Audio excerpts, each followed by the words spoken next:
Elizabeth Holmes avait 30 ans. Elle était sur la couverture de Fortune Magazine, de Forbes et du Times.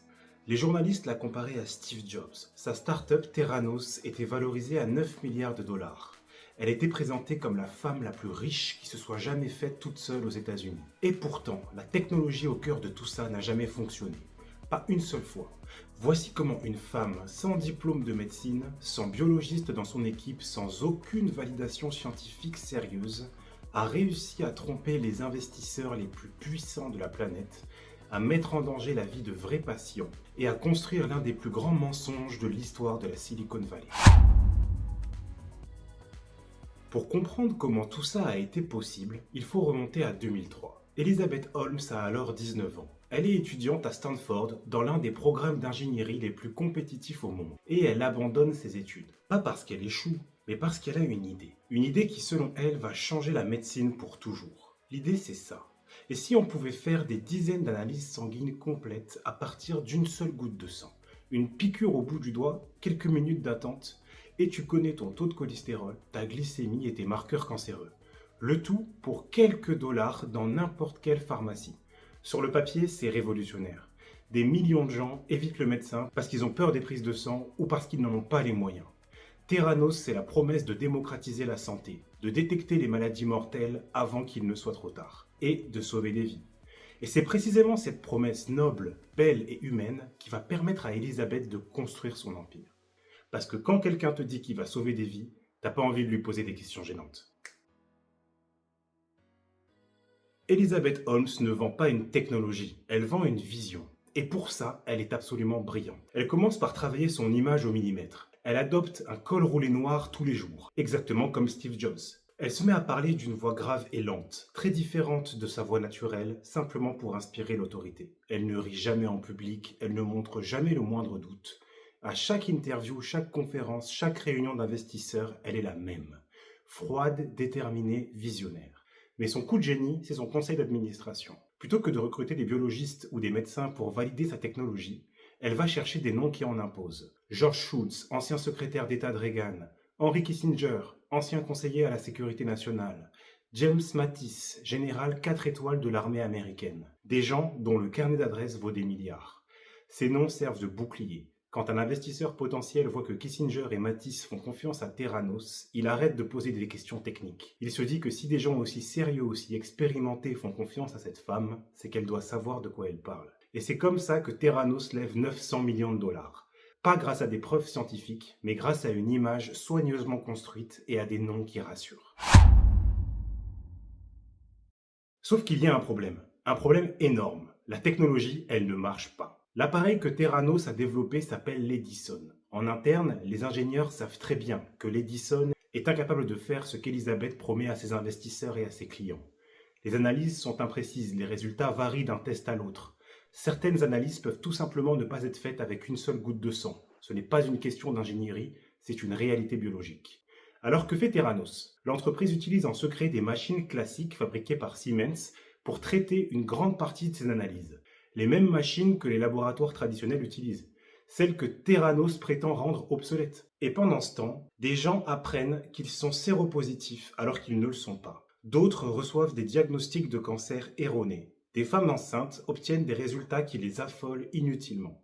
Et d'autres encore passent à côté d'un vrai problème de santé parce que l'appareil n'a pas détecté ce qu'il aurait dû détecter. À l'intérieur de l'entreprise, plusieurs ingénieurs tirent la sonnette d'alarme. Ils rédigent des mémos internes, ils expriment leur inquiétude à la hiérarchie. Certains démissionnent même. Mais tous sont contraints de signer des accords de confidentialité extrêmement agressifs, rédigés par une armée d'avocats. Parler à l'extérieur, c'est risquer des poursuites judiciaires ruineuses. Theranos continue, comme si de rien n'était. Tout commence à se fissurer en 2015. Un journaliste du Wall Street Journal, John Carreyrou, reçoit un coup de téléphone anonyme. Un ancien employé de Theranos, épuisé par le silence et rongé par la culpabilité, veut parler. Carreyrou commence à enquêter. Et très vite, il réalise l'ampleur de ce qu'il a entre les mains. Il multiplie les sources d'anciens employés, des scientifiques, des médecins qui ont travaillé avec Theranos, mais chaque fois qu'il s'approche un peu trop, Theranos riposte. L'entreprise mandate des dizaines d'avocats pour intimider ses sources. Des détectives privés surveillent les journalistes. Des anciens employés qui ont osé parler reçoivent des mises en demeure. Elizabeth Holmes appelle personnellement le rédacteur en chef du Wall Street Journal pour tenter de bloquer la publication de l'article. Elle lui explique que Carrero est un menteur, que ses sources sont des employés rancuniers, que publier cet article mettra en danger la sécurité nationale parce que l'armée américaine utilise les appareils Theranos sur le terrain. Le Wall Street Journal publie quand même. En octobre 2015, l'article sort et le monde découvre ce que des dizaines de personnes savaient déjà en interne. Holmes réagit immédiatement.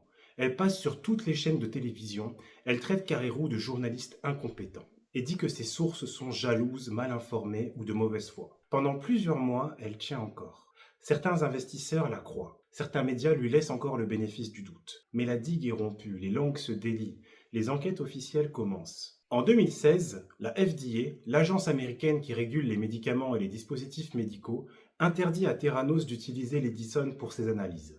Les partenariats avec les chaînes de pharmacie Walgreens et Safeway s'effondrent. Les deux entreprises avaient ouvert des centaines de points de collecte Theranos à travers les États-Unis. Tout ferme. Les investisseurs commencent à réaliser l'ampleur du désastre. Rupert Murdoch, qui avait personnellement investi 125 millions de dollars dans Theranos, revend ses parts pour $1 symbolique, juste pour pouvoir déduire la perte de ses impôts. En 2018, le département de la justice américain inculpe Elizabeth Holmes et son associé Ramesh Balwani pour 11 chefs de fraude. C'est la femme qui, 4 ans plus tôt, se prenait en photo avec Obama et recevait des prix pour avoir révolutionné la médecine, qui se retrouve face à la justice. Le procès commence en 2021. Les témoignages sont accablants.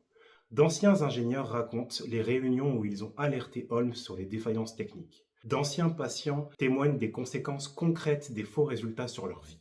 Et surtout, les emails internes montrent qu'Elizabeth Holmes savait. Elle savait que la technologie ne fonctionnait pas. Elle a quand même continué. En janvier 2022, Elizabeth Holmes est reconnue coupable de fraude envers les investisseurs.